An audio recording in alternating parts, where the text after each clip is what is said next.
आइए जिस्म के अंदर देखें। आपके सामने जो इमेज है वो हमारे जिस्म के अंदर पाए जाने वाले अज़ा हैं जो हमें हमारी आँखों से नज़र नहीं आते।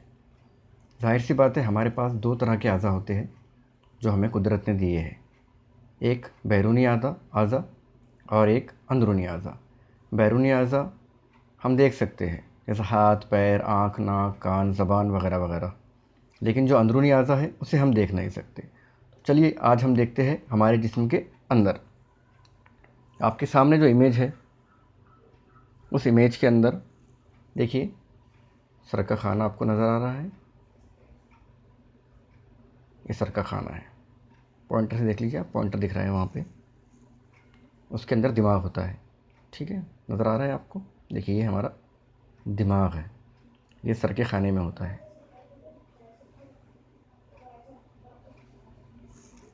उसके बाद आता है सीने का खाना।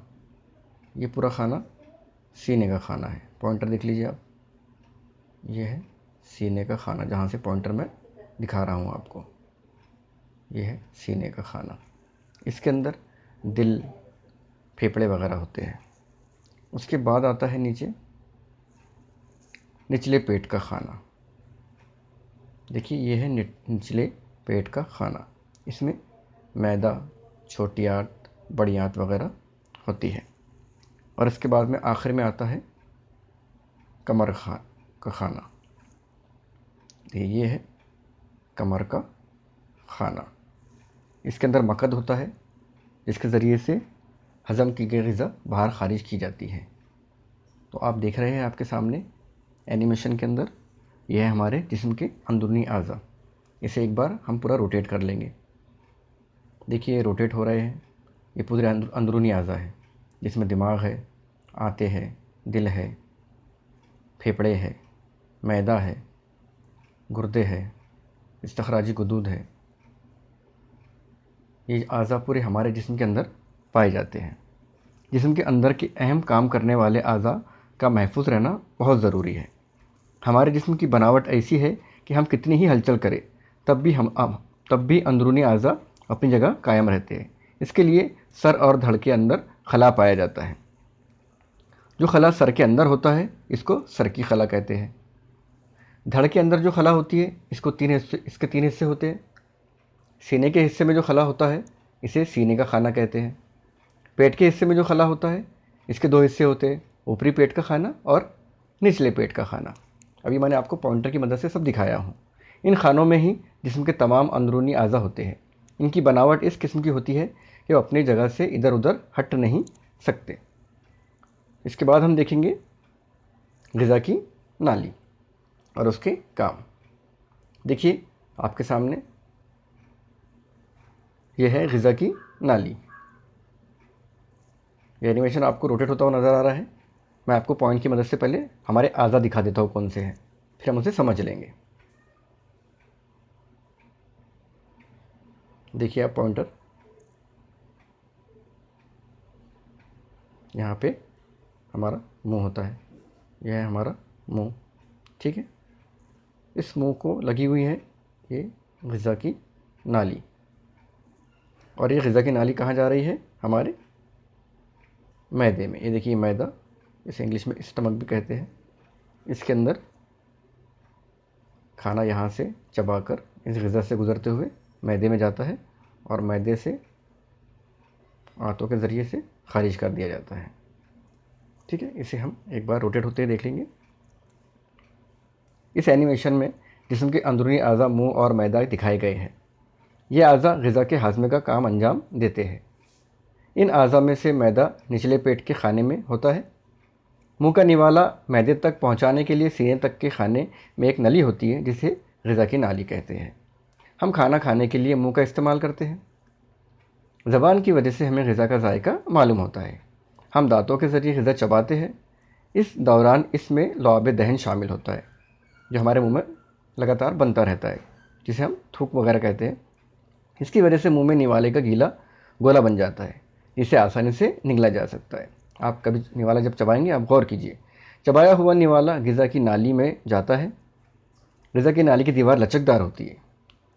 इसलिए अनाज का निवाला ग़िज़ा की नाली से गुजरते हुए मैदे तक आसानी से पहुंच जाता है।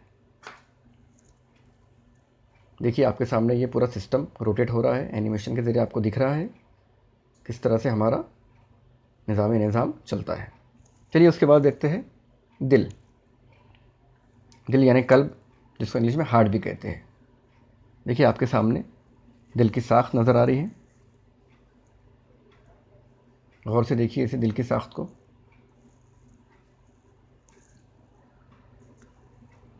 हमारे जिस्म में खून होता है, हम सांस लेते हैं तब हवा जिस्म में दाखिल होती है।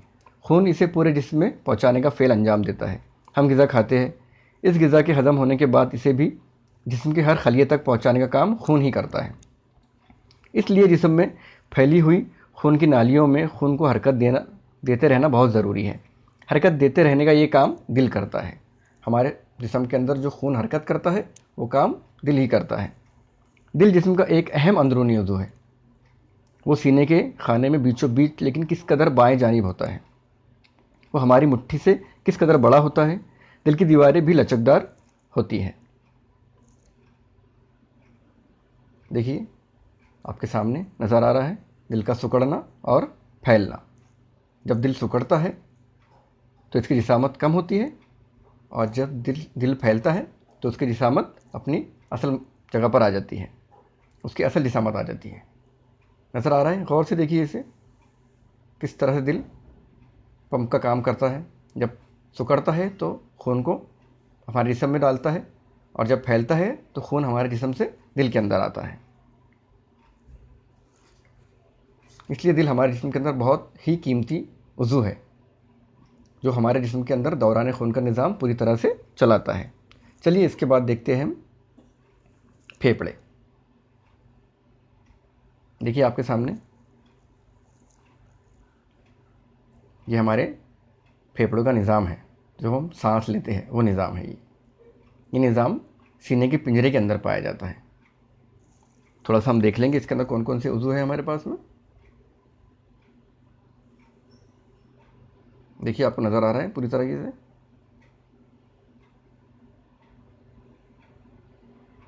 देखिए पॉइंटर, देखिए ये है नाक, जिसे इंग्लिश में नोज़ कहते हैं। ये नाक का हिस्सा है, और ये हवा का रास्ता है। ये गले से होते हुए हवा जाती है हमारे फेफड़ों के अंदर। देखिए ये पूरा निज़ाम है, उस तरह से चलता है ये। ठीक है, ये सब हमारे सीने के अंदर पाया जाता है। जब हम सांस लेते हैं तो हमारा सीना फूल जाता है। ये पूरा निज़ाम सांस को अपने अंदर समा लेता है, भर लेता है। और जब हम सांस छोड़ते हैं तो ये निज़ाम थोड़ा सिकुड़ जाता है, जो कि गैर ज़रूरी हवा यानी कार्बन डाइऑक्साइड को बाहर खारिज कर देता है। देखिए एनिमेशन के अंदर आप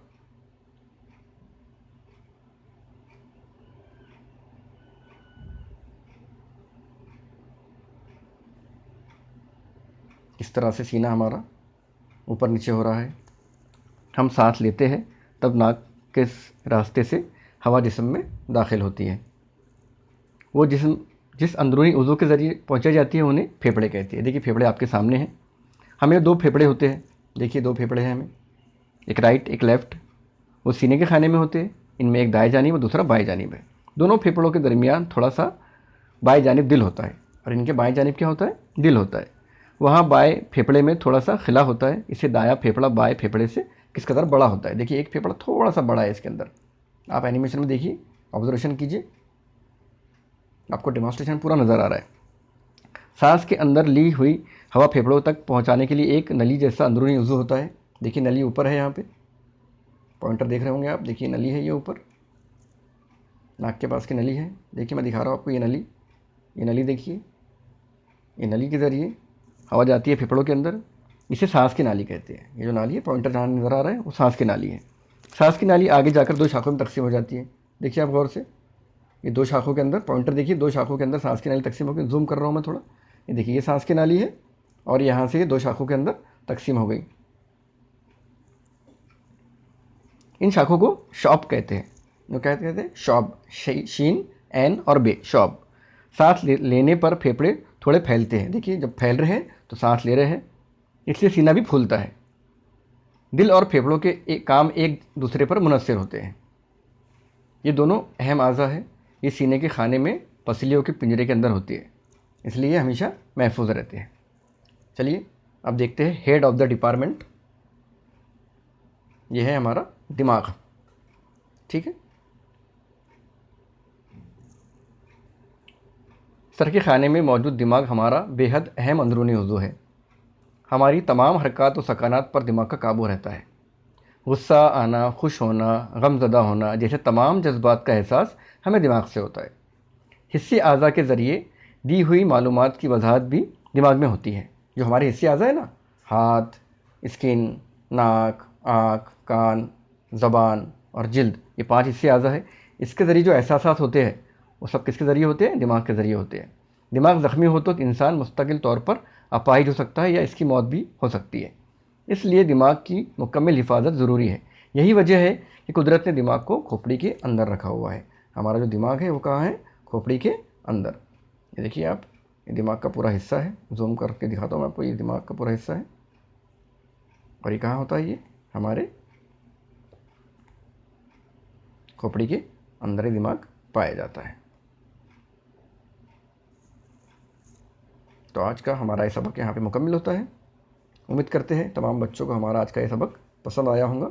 यहाँ पे हमने देखे थे हमारे जिस्म के अंदरूनी अज़ा, और अंदरूनी अज़ा के अंदर हमने देखे थे हमारा दिमाग, हमारा दिल, फेफड़ों का निज़ाम और निज़ाम यानी ग़िज़ा का निज़ाम। ये तमाम निज़ाम देखने के बाद आपके समझ में आ गया होगा कि हमारा निज़ाम किस तरह चलता है। देखिए, ये दिमाग था, ग़िज़ाई नाली का हिस्सा था, ये फेफड़े थे, ये दिल था, और इस तरह से इस्तख़राजी निज़ाम पूरा मुकम्मल हो गया है।